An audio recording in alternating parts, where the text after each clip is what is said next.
Welcome, visitor, to Thermopylai. My name is Leonidas. I am a king of Sparta. But do not think me some idle aristocrat softened by luxury. When Spartans go to war, I stand alongside them shield to shield. And my spear tastes the same blood as those of my men. Thermopylae stirs many feelings in my heart. Rage at the Persians' arrogance. Regret that I could not do more. But mostly, I feel proud. Proud of my city, and of my men, who fought to protect the very soul of the Spartan people. For those few fateful days, they were my brothers. I miss them all.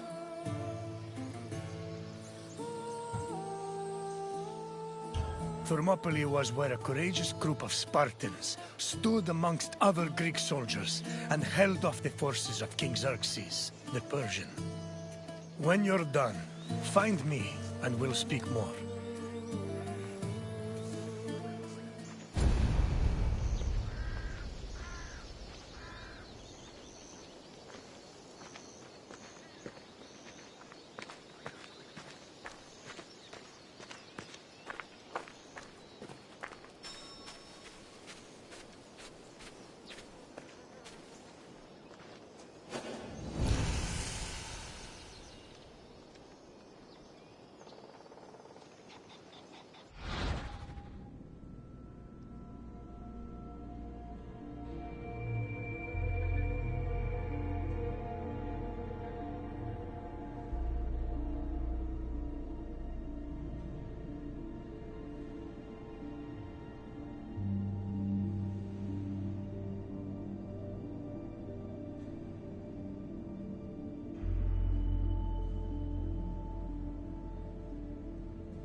The Persian king Darius's cries of rage echoed for years after his humiliating defeat at Marathon.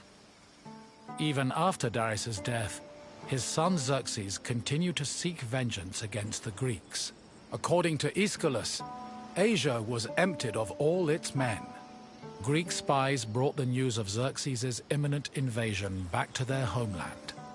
Afterwards, many discussions were had on the best place to mount a defense. In the end, the Greeks decided on Thermopylae. The area featured a narrow pass that could act as a bottleneck for the Persian army, negating their numerical superiority. It also offered naval advantages, offering the Greek fleets opportunities for flanking. 5,000 Peloponnesian Greeks set up at a fort near the entrance of the narrow passage, otherwise known as the Hot Gates. Leading them was Leonidas, a Spartan king who prided himself on supposedly being a direct descendant of Heracles.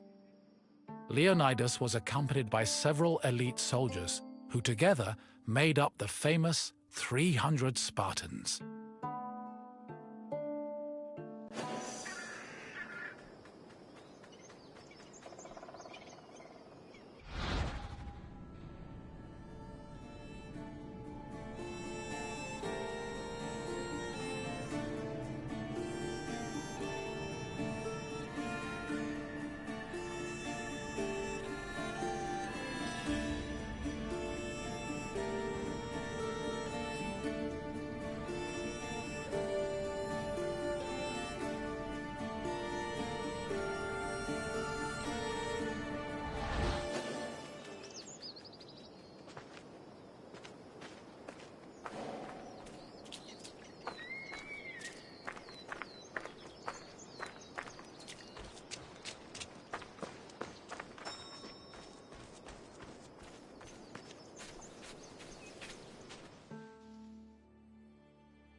The Persian army arrived in the summer of 480 BCE, preceded by a flood of rumors regarding their strength and numbers. It was claimed they consumed 6,000 tons of wheat every day, and that they dried every river and brook they passed to quench their near insatiable thirst.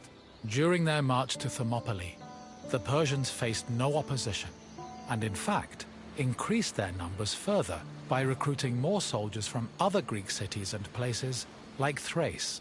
According to Herodotus, the last count of the Persian fleet was numbered at 1,207 boats, mounted by approximately 240,000 men.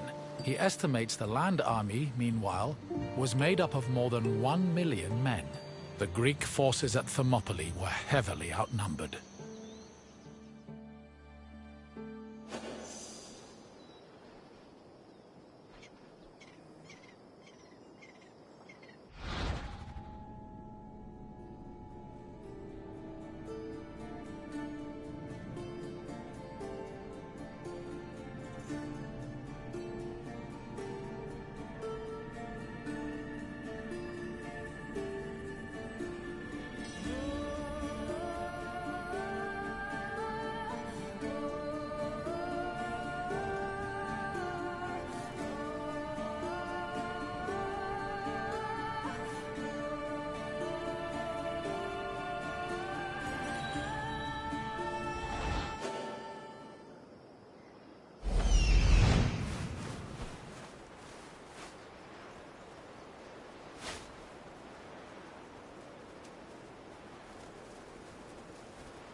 Xerxes believed that at the sight of his massive army, the Greeks at Thermopylae would flee in terror. Instead, they deliberated.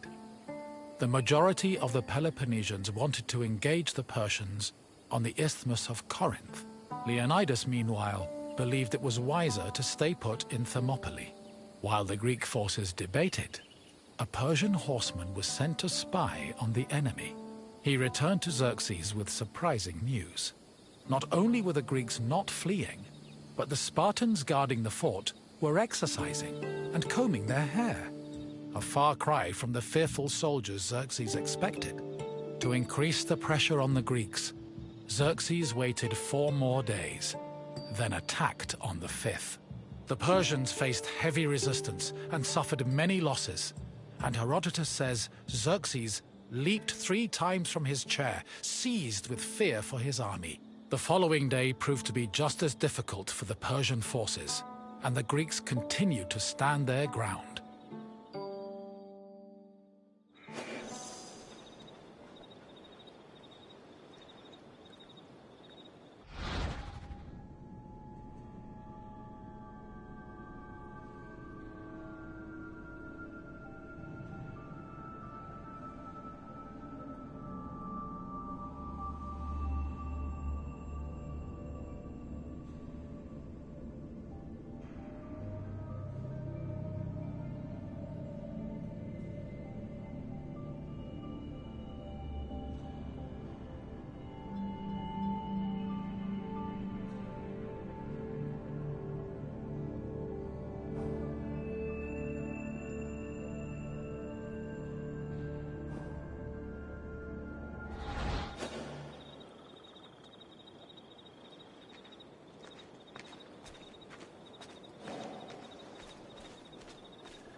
The Persians seemed poised to be held at Thermopylae indefinitely, until an inhabitant from the region came forward with information. He told the Persians of another route, which could take them around Thermopylae. A Persian contingent was sent to verify the information. While there were Greek soldiers stationed to guard the route, they were forced to flee from the Persians. Thus, On the third day of the battle, the Greeks were surrounded by their enemy.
With the Persians both in front of and behind them, the Greek forces at Thermopylae realized they had two choices: flee to live another day, or stand and fight till their last breath.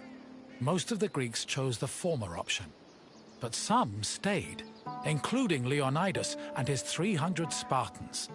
For the Spartans, dying a glorious death was one of the highest honors they could achieve. The few members of Leonidas's Spartans who did not participate in the last stand at Thermopylae felt that they had missed an opportunity for honor and either committed suicide or continued living under the mockery and disgust of their fellow citizens. The Spartans' last stand was not only for glory, though. Had they not held off the Persians, the Greeks' retreating forces would probably have been cut down by enemy horsemen.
On the morning of the third day, King Xerxes was assured of his victory. However, that victory did not come easy. King Leonidas himself fell in battle, and a furious fight broke out around his body. The Spartans fought to the last man, and when they had all been slain, Leonidas's body was brought before Xerxes. According to Herodotus, Persians usually honored the most courageous warriors, even if they were enemies.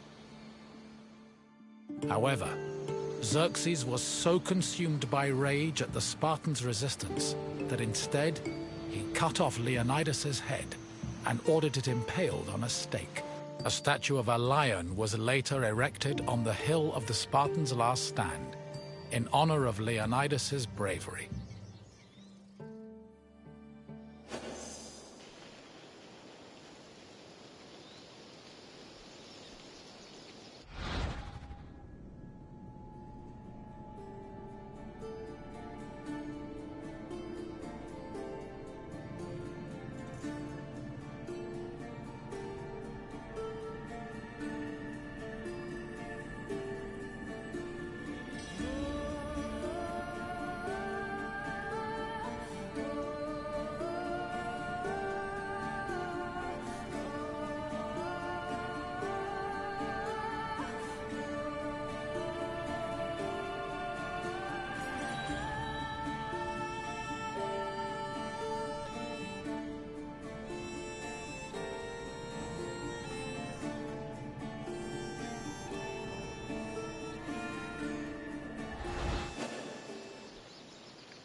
Though they were victorious, the Battle of Thermopylae shook the morale of the Persian army.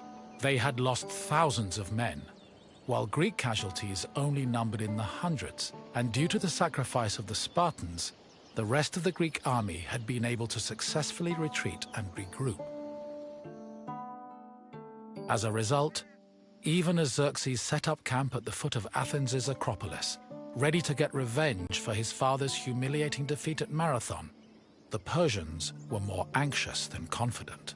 They were more aware than ever that the Greeks did not fear them, and were ready to die defending their land.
In the end, the Battle of Thermopylae was still a loss for the Greeks.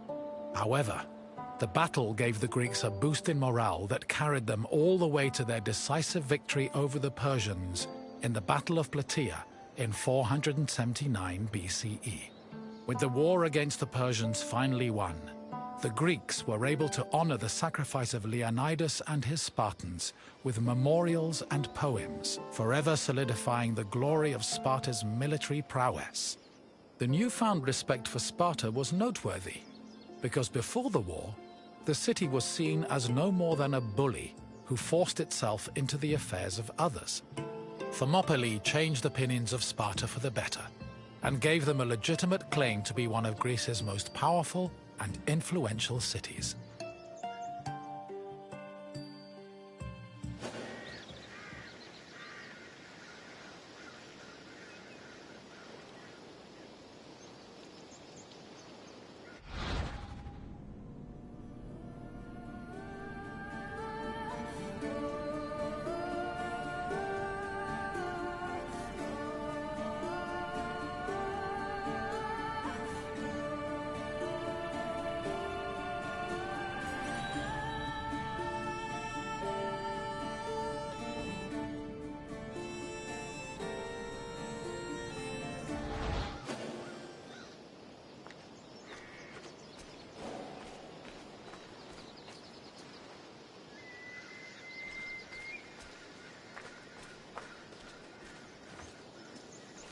You've finished.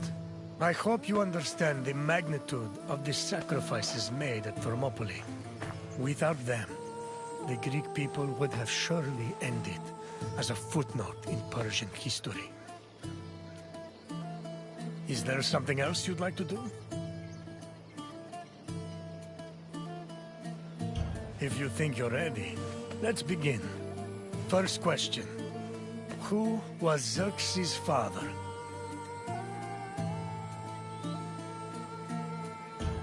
Yes. One of the main reasons Xerxes invaded Greece was to get revenge for Darius's defeat at the Battle of Marathon. Another question for you. Which battle is seen as the final victory against Xerxes' Persian forces?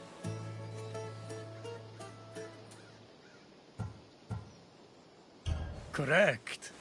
The Battle of Plataea helped put an end to Xerxes' invasion. One last question. How many Spartans fought at the Battle of Thermopylae?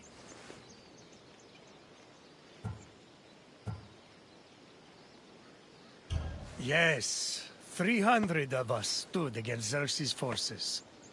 You've done well, visitor. I have no more questions for you.